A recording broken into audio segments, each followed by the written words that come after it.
প্রাণী নৈনং দহতি ন পাবক ন চৈনং ক্লেদয়ন তাপ ন শোষয়তি মারুত।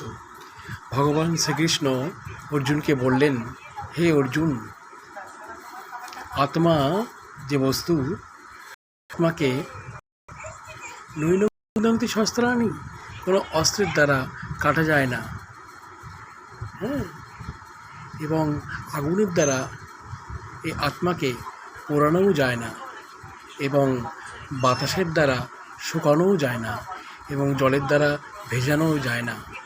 এমন একটি তত্ত্ব এই আত্মা, অবিনশ্বর।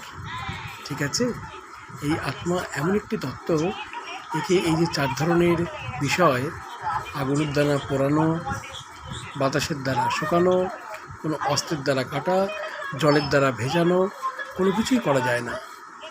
এটি একটি অবিনশ্বর তত্ত্ব। এটি অনন্তকাল ধরে একই রকম থাকে।